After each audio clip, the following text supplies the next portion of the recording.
Well, today we're going to be talking about the clever hands effect. Okay, who's this Hans character then? I don't know if you can use who for an animal. So Clever Hans was a horse, born in the late 1890s in Germany.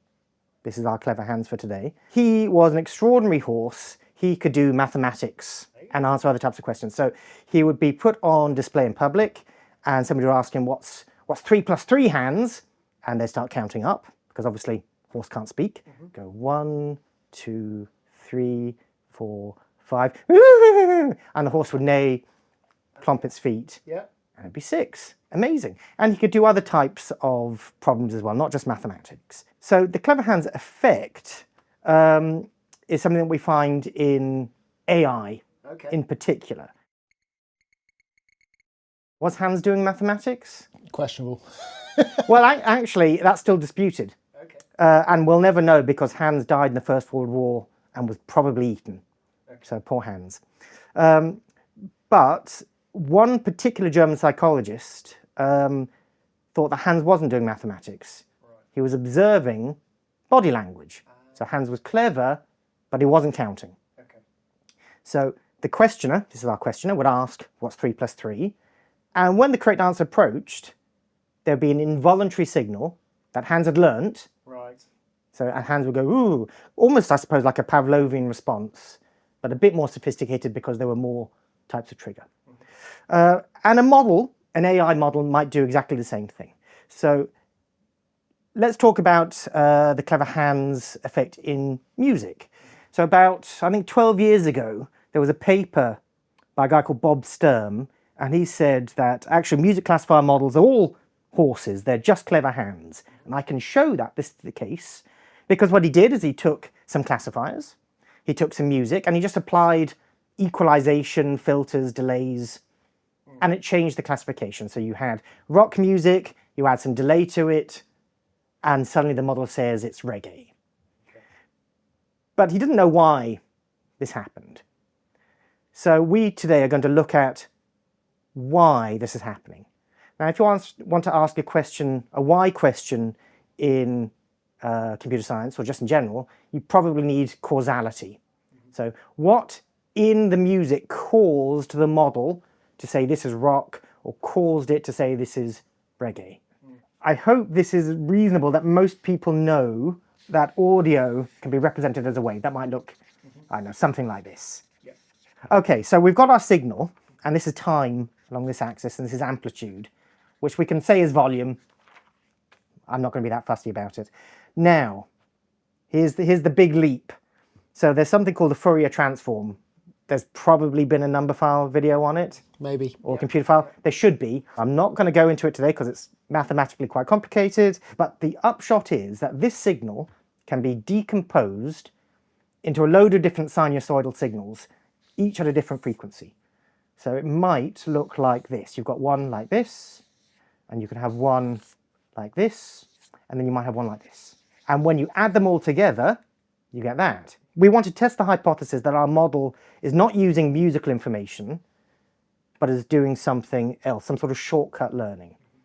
So one way you could do it, it's not the only way, the way I have done it, is to say, well, let's decompose this signal into all of its different frequency components. And what you get is something usually called the FFT, which is the fast Fourier transform. And it might look like this. So on the x-axis, we have the frequencies, and here we have amplitude. And you'll have something that looks... It's like a histogram of it. Yeah, exactly. A histogram of the... it's not quite a histogram, but close enough. Of the frequencies that are present in the signal. And then we can ask the question, what frequencies are needed? What is the minimum information I can pass to the model to... Let's say this was classified as the blues. Do I need all of this information for it to be the blues? I mean, maybe I do, but we don't know. So how are we going to find out? I could test every single combination of frequencies. That's mad. In a 30-second piece of audio, which is what our classifiers take, these frequency bins, they're called, there's going to be something like 240,000 of them. So I can't do that in my head.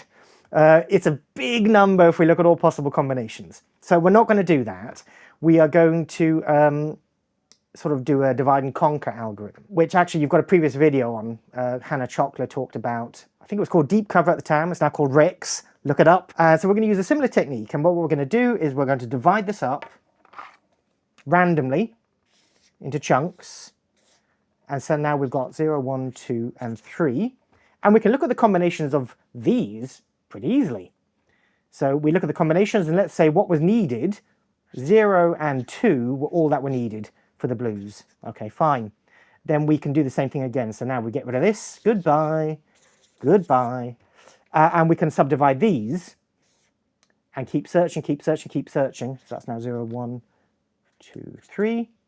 Until eventually it turns out maybe we just needed this and this for the classifier to be happy that that's the blues. So that is sufficient to get the classification blues. So we're going to call that sufficient signal. And I'll play you some later so you can see if you think they're sufficient or not. So that's a sufficient signal. It's enough to get back the blues, but it's not necessary. So what do I mean by that? It means that if I remove these frequencies, let me see if I can redraw this approximately the same. So that's the blues, and we agree, I hope, that this and this are sufficient for the blues. But what if I just removed these and left everything else the same? That might still be the blues. There can be more than one reason why the model thinks it's the blues, and I think that's perfectly reasonable.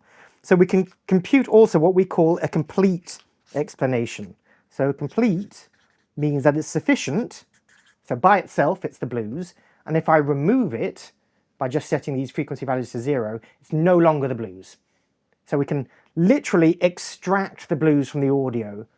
But I mean, presumably to our human ears, it kind of still sounds like the blues, right? Well, that's... Because we did a video a few years ago about image classifiers Yeah. and adding a bit of noise and making, I don't know, a stapler turn into a laptop. So the short answer to your question, excellent question, is yes.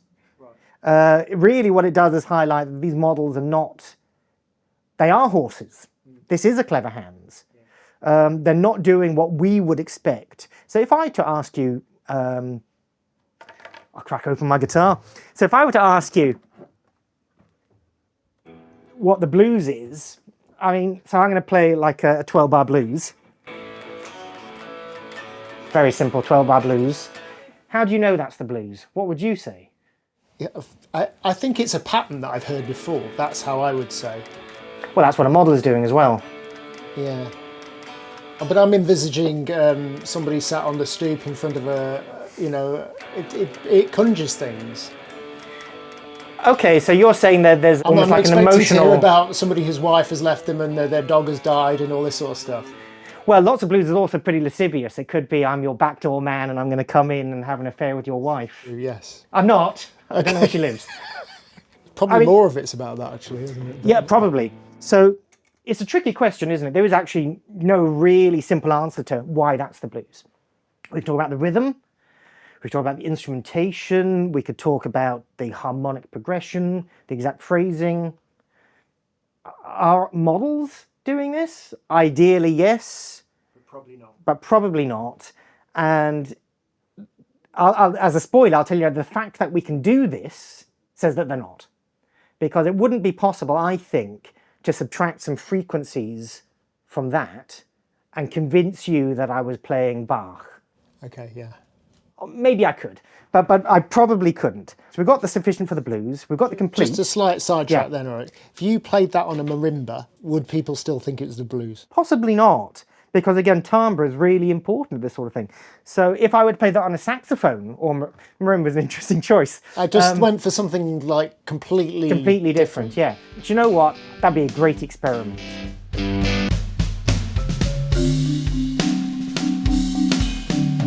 I don't do many user studies. I don't know how to set them up, and I think that's a user study experiment. So we've got a complete, which means that it's sufficient and necessary. So if I take it away, we get a new classification. So the question is then, what is that new classification? So we call that one the inverse, which is not a very exciting name. And this may or may not exist. So again, if the models were really doing what we wanted, the complete signal, sufficient and necessary, should be everything. And there should be no inverse. It shouldn't be possible to change the classification by just subtracting a couple of frequencies. Now, I've got an example we can listen to full disclosure, I chose an extreme example so that you can really hear the difference.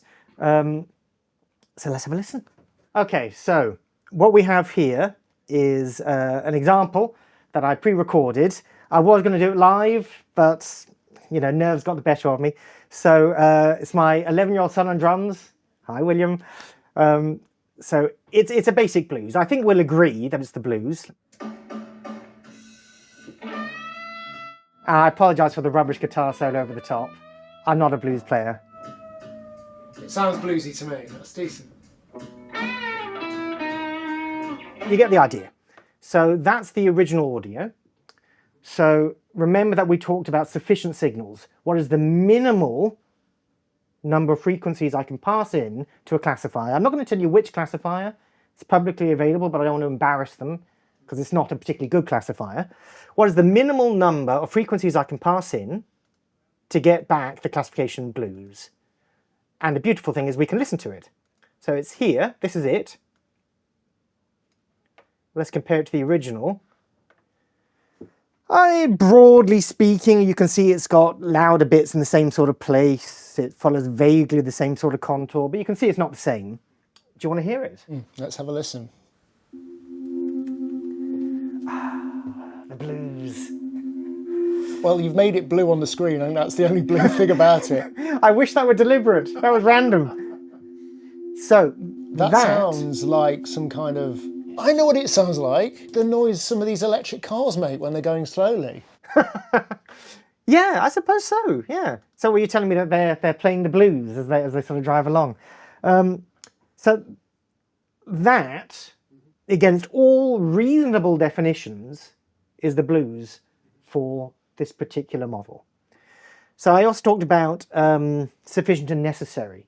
So we would hope this is slightly better. So sufficient can be really, really, really small. Remember that the model... So it would still classify that as the blues, even if it was just that sound we just heard. That is the blues. The absolute... That's the absolute minimum. Minimum, yeah. Okay, so we're going to ask ourselves a question, what is sufficient and necessary? I suppose ideally we would hope that this sounds better. This sounds more like the blues. If we look at the actual signal, it's quite intriguing. So remember that we're removing frequencies from all sorts of different parts of the frequency range. And for this simple experiment, I just set them to 0. You don't have to set them to 0, really, you can do anything you want, but 0 seems reasonable. It's basically turning off that frequency. So if we look at it, it actually kind of looks a bit like it's been brick-walled. So I don't know if you know this term. So in the early 2000s, maybe even earlier, there was a period in music started called the sound wars, or the volume wars. And everybody just tried to be louder and louder and louder. So the way you do that is you make the really loud parts quieter, and then you can make the quieter parts louder. And you end up with something that looks like this, everything equally loud. So we can listen to this. So remember, this is the blues. By itself, it's the blues. And if I remove this from this, it's no longer the blues. What I have left over is not the blues. So let's listen to this. And let's see what you think.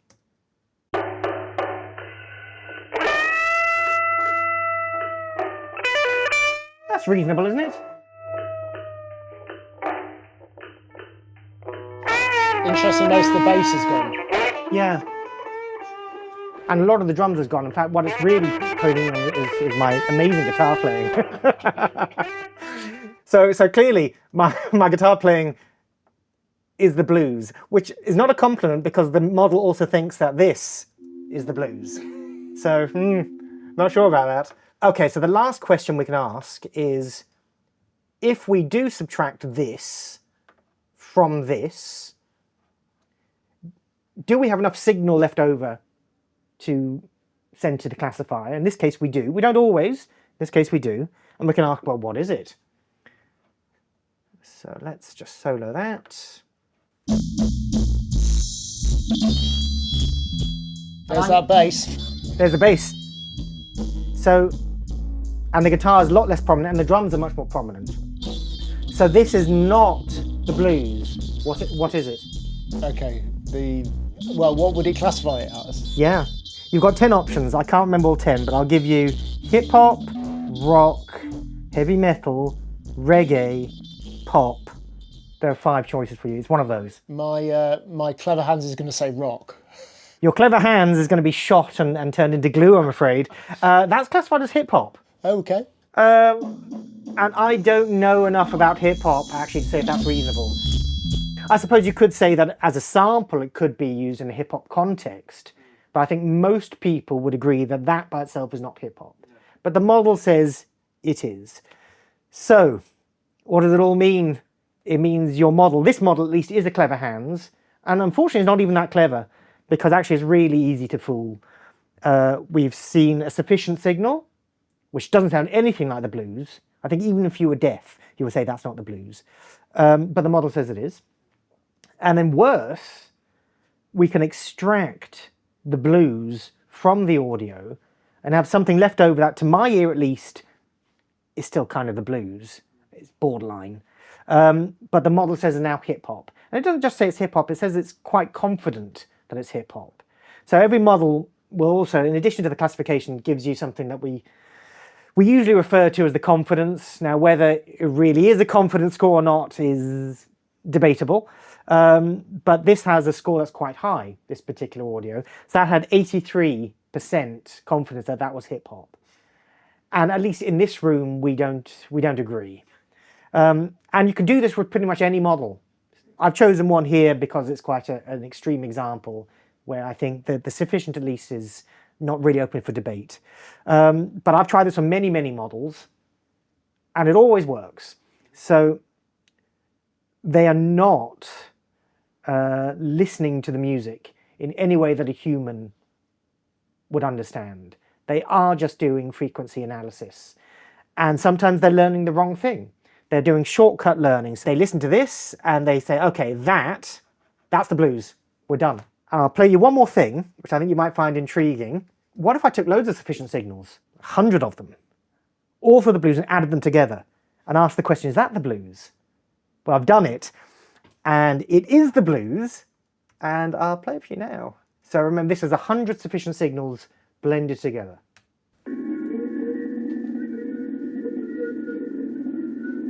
And that is classified as the blues. That sounds like the sort of thing you might hear in a womb, or... Yeah, yeah. I played that to somebody else and they said it sounded like you were outside a tent at a festival. And you know, presumably on drugs, I'm not really sure. But it's not any festival I've been to. But I suppose the point is that these models, they do work. I mean, the accuracy of this model is very good. But it's not working the way a human wants it to work. Or certainly not working in a way that a human understands. I think that's a reasonable assertion. And so Sturm's paper, when he first looked at this in music, is 14 years old. And he said, look, these models I'm testing, these are horses. These are not understanding music. It's now 14 years later, and we haven't got any better. If anything, it's probably worse.